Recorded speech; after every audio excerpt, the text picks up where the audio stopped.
بسم اللہ الرحمن الرحیم۔ السلام علیکم۔ حضرت جابر بن عبداللہ رضی اللہ تعالی عنہما نے نبی کریم صلی اللہ علیہ وآلہ وسلم کا یہ ارشاد نقل کیا ہے کہ اللہ تعالیٰ کے ذکر سے بڑھ کر کسی آدمی کا کوئی عمل عذاب سے نجات دلانے والا نہیں ہے۔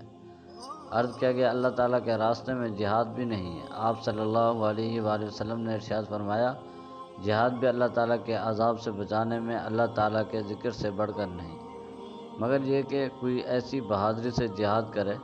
کہ تلوار چلاتے چلاتے ٹوٹ جائے، پھر تو یہ عمل بھی ذکر کی طرح عذاب سے بچانے والا ہو سکتا ہے۔ حضرت ابو ہریرہ رضی اللہ تعالیٰ عنہ روایت کرتے ہیں کہ نبی کریم صلی اللہ علیہ وآلہ وسلم حدیث قدسی میں اپنے رب کا یہ ارشاد نقل فرماتے ہیں، میں بندے کے ساتھ ویسا ہی معاملہ کرتا ہوں جیسا وہ میرے ساتھ گمان کرتا ہے۔ جب وہ مجھے یاد کرتا ہے تو میں اس کے ساتھ ہوتا ہوں، اگر وہ مجھے اپنے دل میں یاد کرتا ہے تو میں بھی اس کو اپنے دل میں یاد کرتا ہوں، اگر وہ میرا مجمع میں ذکر کرتا ہے تو میں اس مجمع سے بہتر یعنی فرشتوں کے مجمع میں اس کا تذکرہ کرتا ہوں۔ اگر بندہ میری طرف ایک بالشت متوجہ ہوتا ہے تو میں ایک ہاتھ اس کی طرف متوجہ ہوتا ہوں، اگر وہ میری طرف ایک ہاتھ بڑھتا ہے تو میں دو ہاتھ اس کی طرف متوجہ ہوتا ہوں،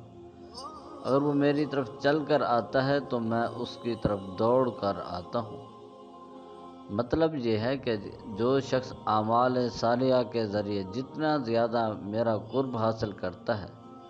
میں اس سے زیادہ اپنی رحمت اور مدد کے ساتھ اس کی طرف متوجہ ہوتا ہوں۔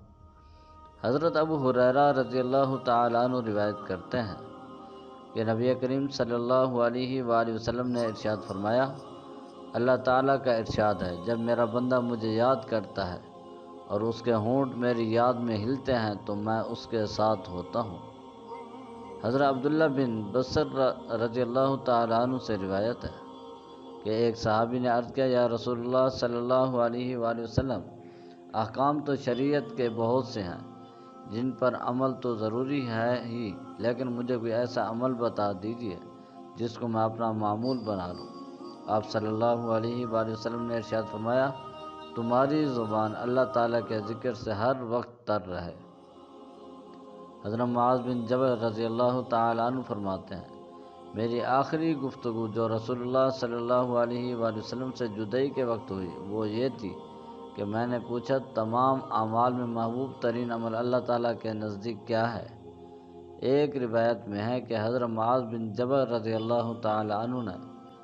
رسول اللہ صلی اللہ علیہ وآلہ وسلم سے کہا کہ مجھے سب سے افضل عمل اور اللہ کا سب سے زیادہ قرب دلانے والا عمل بتا دیجیے۔ ارشاد فرمایا، تمہاری موت اس حال میں آئے کہ تمہاری زبان اللہ تعالیٰ کے ذکر سے تر ہو،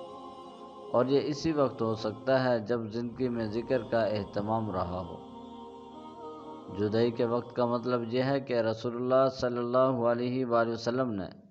حضرت معاذ رضی اللہ تعالیٰ عنہ کو یمن کا امیر بنا کر بھیجا تھا۔ اس موقع پر گفتگو ہوئی تھی۔ حضرت ابو درداء رضی اللہ تعالیٰ عنہ روایت کرتے ہیں کہ نبی کریم صلی اللہ علیہ وآلہ وسلم ارشاد فرمایا، کیا میں تم کو ایسا عمل نہ بتاؤں کہ تمہارے اعمال میں سب سے بہتر ہو، تمہارے مالک کے نزدیک سب سے زیادہ پاکیزہ، تمہارے درجوں کو بہت زیادہ بلند کرنے والا، سونے چاندی کو اللہ تعالیٰ کے راستے میں خرچ کرنے سے بھی بہتر، اور جہاد میں تم دشمنوں کو قتل کر دو، وہ تم کو قتل کرے، اس سے بھی بڑا ہوا ہو؟ صحابہ رضی اللہ تعالیٰ عنہ نے عرض کیا، ضرور بتائیے۔ آپ صلی اللہ علیہ وآلہ وسلم نے ارشاد فرمایا، وہ عمل اللہ تعالیٰ کا ذکر ہے۔ حضرت ابن عباس رضی اللہ تعالیٰ عنہما سے روایت ہے کہ نبی کریم صلی اللہ علیہ وآلہ وسلم نے ارشاد فرمایا، چار چیزیں ایسی ہیں جن کو وہ مل گئی، ان کو دنیا و آخرت کی ہر خیر مل گئی: فکر کرنے والا دل، ذکر کرنے والی زبان، مصیبتوں پر صبر کرنے والا بدن، اور ایسی بیوی جو نہ اپنے نفس میں خیانت کرے یعنی پاک دامن رہے، اور نہ شوہر کے مال میں خیانت کرے۔ حضرت ابو درداء رضی اللہ تعالیٰ عنہ روایت کرتے ہیں کہ رسول اللہ صلی اللہ علیہ وآلہ وسلم نے ارشاد فرمایا، اللہ تعالیٰ کی طرف سے روزانہ دن رات بندوں پر احسان اور صدقہ ہوتا رہتا ہے، لیکن کوئی احسان کسی بندے پر اس سے بڑھ کر نہیں کہ اس کو اللہ تعالیٰ اپنے ذکر کی توفیق نصیب فرما دے۔ حضرت حنظلہ اسیدی رضی اللہ تعالیٰ عنہ روایت کرتے ہیں کہ رسول اللہ صلی اللہ علیہ وآلہ وسلم نے ارشاد فرمایا، قسم ہے اس ذات کی جس کے قبضے میں میری جان ہے، اگر تمہارا حال ہمیشہ ویسا ہی رہے جیسے میرے پاس ہوتا ہے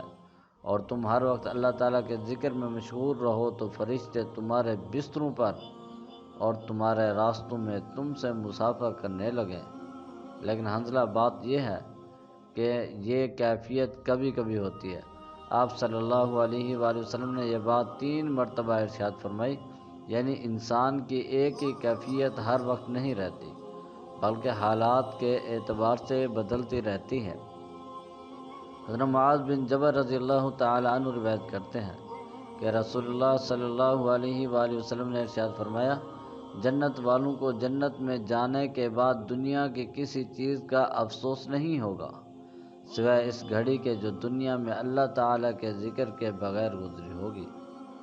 حضرت سال بن حنیف رضی اللہ تعالیٰ عنہ روایت کرتے ہیں